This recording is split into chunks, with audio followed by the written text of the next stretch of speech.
O Maiyegun General, Abakare, Mama Daura, Ulapuri Nnamdi win the war. Python that's one, Python that's two, now Python that's a three. Ulapuri Nnamdi win the war. Python that's one, Python that's two, now Python that's a three. Ulapuri Nnamdi bụ onye du anyị o Maiyegun ndị iro ya Abakare Mama Daura unu apụghị imeri Nnamdi win the war. Python that's one, Python that's two, now Python that's a three. Unu apụghị imeri Nnamdi win the war. Python that's one, Python that's two, now Python that's a three. Unu apụghị imeri Nnamdi win the war. Python that's one, Python that's two, now Python that's a three. Unu apụghị imeri Nnamdi win the war. Python that's one, Python that's two, now Python that's a three. Unu apụghị imeri Nnamdi win the war. Python that's one, Python that's two, now Python that's a three. Unu apụghị imeri Nnamdi. Nigeria committed systemic genocide in the eastern part of Nigeria, all in an effort to stop the idea of self-determination and the Biafra Republic. A proposition of a peaceful plebiscite, referendum, where people are given the choice.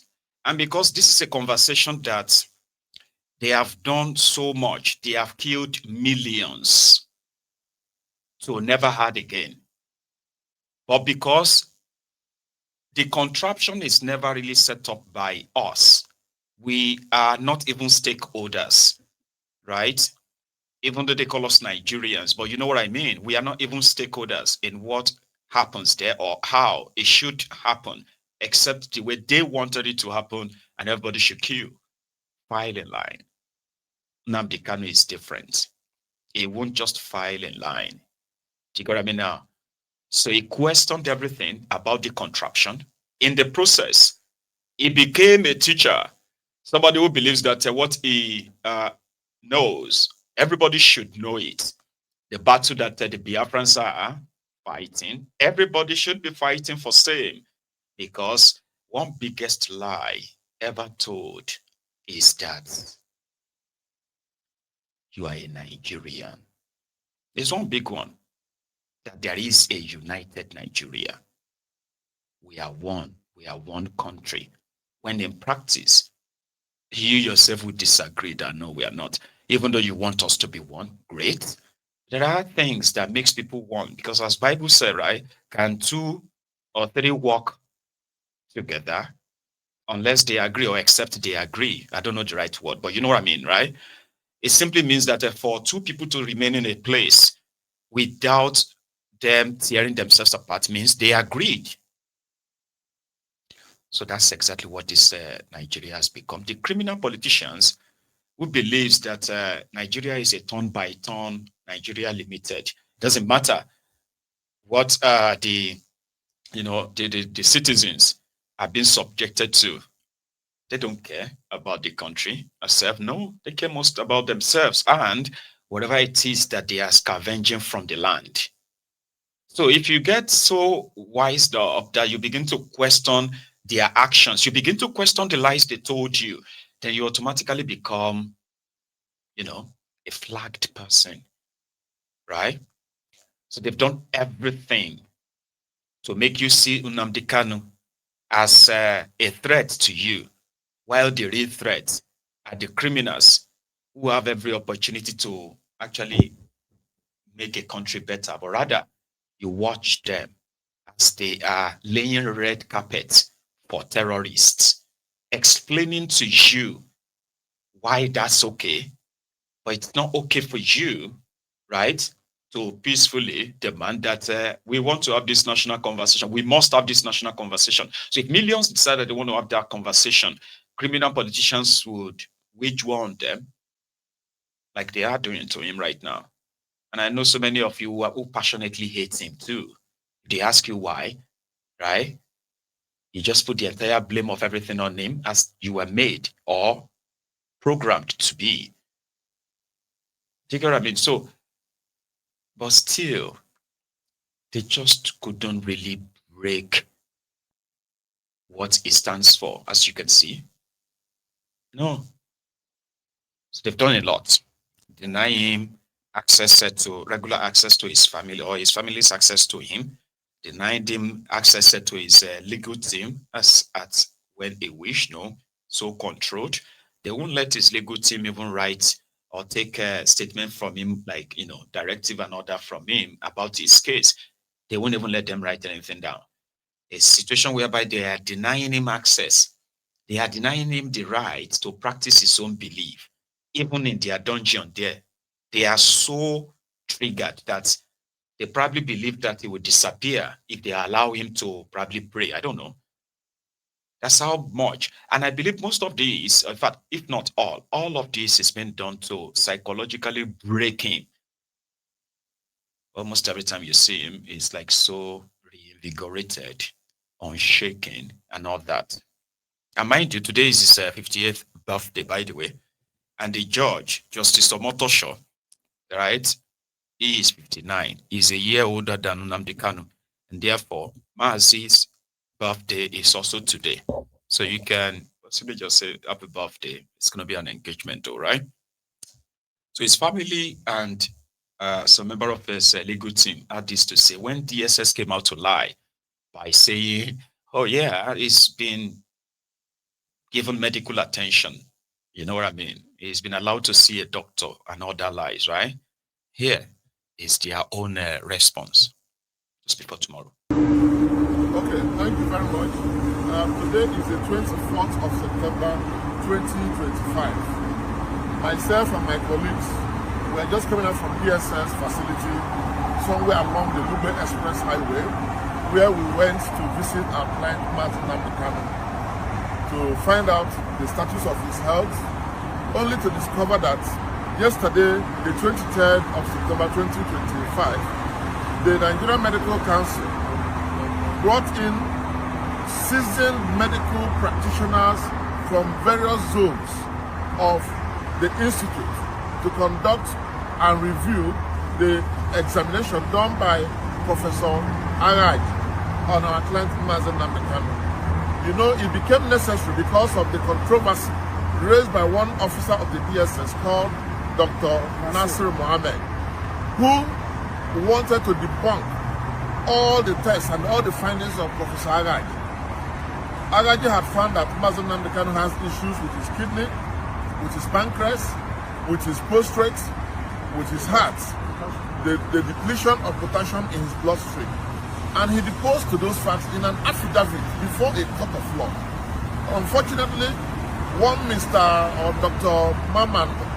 Nasir Mohammed, who was not, or who has never on his own inspected or investigated Nnamdi Kanu, decided to depose to an affidavit contradicting the whole findings. Thank God the Attorney General of the Federation, Fagbemi SAN, wanting to do justice, we believe, now requested the Medical Council to give him an independent body to review or to investigate Nnamdi Kanu's status. As we are here today, the 25th, we want to tell you that, the 24th of September 2025, we want to inform the world that this team of doctors confirmed the findings of Professor Araj and also discovered more. As a matter of fact, they found out that Mazi has an issue with the nursery that requires urgent medical surgery. Now, this he incurred as a result of torture in Kenya, in the hands of the Kenyan security operatives and their Nigerian collaborators when they renditioned him from Kenya to Abuja, Nigeria. So the situation of Nnamdi Kanu's health as we are saying today, is deteriorating by the day. We are urging Nigerians and lovers of freedom to take into consideration that it is only a man that is alive that can ever stand trial. And we do not know what is the specific interest of Nasir Mohammed that he is giving counter affidavits, counter information to the Nigerian society. What does he have to gain from the ill health of Mazi Nnamdi Kanu?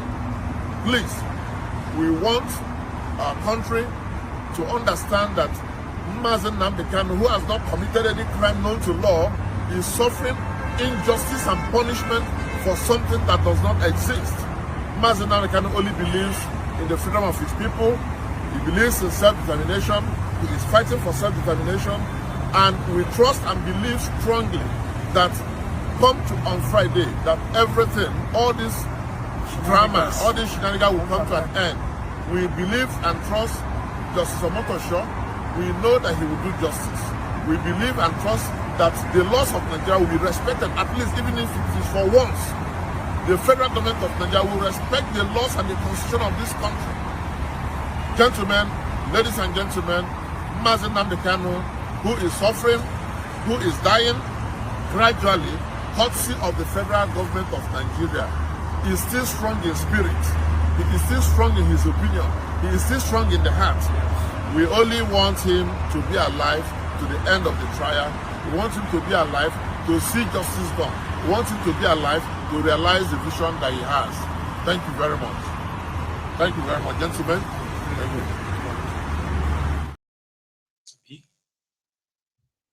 Is it not somebody who is alive that will stand trial? And that's where you get to know that it is not about any trial. You understand? Just keep him in detention. Just make it in and out of court, every now and then. Because what will happen tomorrow is this. Two things will happen. Either of the two things will happen tomorrow. So it's predictable. Omotosho will rule, indeed, if he is following the law. He will rule that Mazi Nnamdi Kanu has committed no crime known to law. Not today, not yesterday, maybe tomorrow. But for now, the reason why it is so difficult for them, there are over 4 years of kidnapping. I mean, you would think that he must have done something so terrible. Here you get that they have this evidence of what he has done, that they committed an international, crime of giving wrong intel, false intel to the Kenyan authority just to help them kidnap him. And till tomorrow, we still don't have a clue how much or what was offered in return to Kenya for them to join them in committing this crime.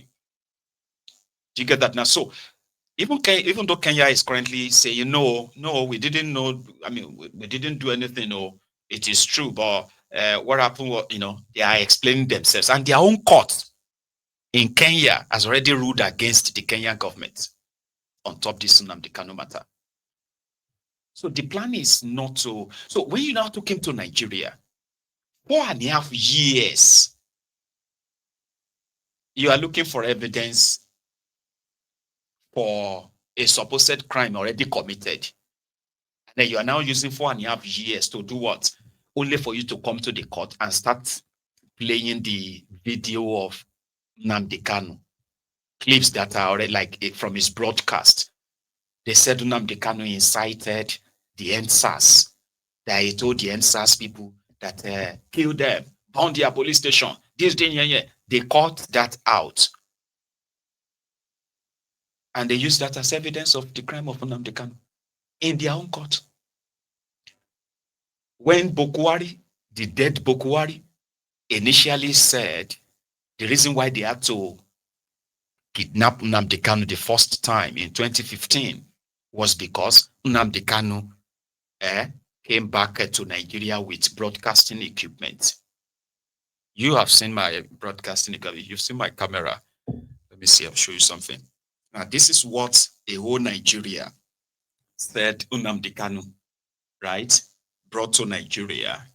And because of that, okay, he's committed a crime. Give me a second. Boko Haram is gang.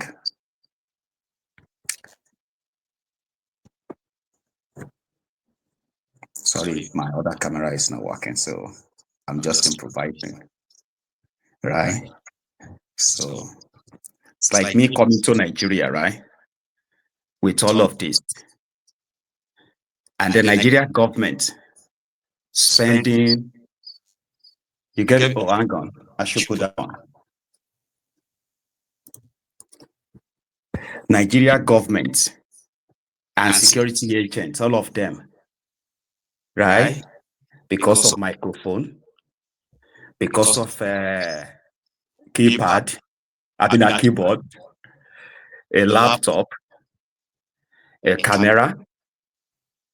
Yeah, what else? Mixer. And what have you? Okwari and his gang said Nnamdi Kanu brought in equipment that could destroy Nigeria. And that was why they had to kidnap him in 2015, by the way. And then attempted to kill him in 2017. Only for them to kidnap him again in 2018, then only to kidnap him again in 2021. President of the country said Nnamdi Kanu brought broadcasting equipment, Radio Biafra. But now the equipment be that too, camera, laptop, mixer, microphone, his mobile phones, iPad, tablet, other tablet, detachable microphone. These are the equipment. So they even listed them in this their court trial. This one they are doing retrial. The whole country. You would think, Omo, if we release evidence of what Nnamdi Kanu is doing. In fact, you see, we discovered that Nnamdi Kanu brought these weapons to the eastern Nigeria to start war. You know, this is the evidence. This is this and that. Nothing. Social media post, camera, laptop, mixer, microphone, mobile phone. They are the threats that Boko Haram said they were averting. So this time around, they are looking for the other evidence to say, I'm telling you, Nnamdi Kanu is dangerous. Nnamdi Kanu is very, very dangerous. He is the one that is radicalized all these Igbo youth. He is the one that is, they are making up evidence. Forgetting the fact that when Nnamdi Kanu was out there was no single youth restiveness in any part of the eastern part of Nigeria. Not a single place. I say, oh yeah, the IPOB, they are harassing people. Not a single report. Then they kidnapped him. Weaponized their politically sponsored criminals. And their media was also doing a good job for them. Because everything that happened in the eastern part of Nigeria, it is IPOB. It is ESN. So straightforward, within few minutes. That's it. They don't have to do any investigation or anything. Somebody went there, Abuja, former police IG in Abuja, announced that prison break in Owerri was done by the IPOB within just 2 hours after it happened. Only for him to retract himself later and say, no, it wasn't them. Do you get that now? But their media runs it. And there are so many of you that I believe have a lot to say. Any moment you hear the name of Nnamdi Kanu, IPOB, and you are not saying all those things simply because you have a personal experience or you are, you did your own personal investigation. No, they are just all these little things that they have already, put in strategic places on your phones, on your music and the rest of that, right? Where you can easily just see it. As, mindly or what have you begin to feel like, oh, maybe it is true. I heard it somewhere. Oh, somebody said, and all that. They've done so well. Lock him up and try so well to control the narrative. If there are those who didn't understand what Nnamdi Kanu was saying, let us show them that this is what he's trying to do. He's trying to be the king. He's trying to command everybody. If you don't agree with him, they are going to actually kill you. So they have been pushing that narrative for 4.5 years. Only them. And yet none of this is taken to their own courts as evidence to say, this is the evidence. This guy is very dangerous. This is what we have. Look at this, look at that. About in 2025. So tomorrow, we are going to take it on from there, which simply means that we get to see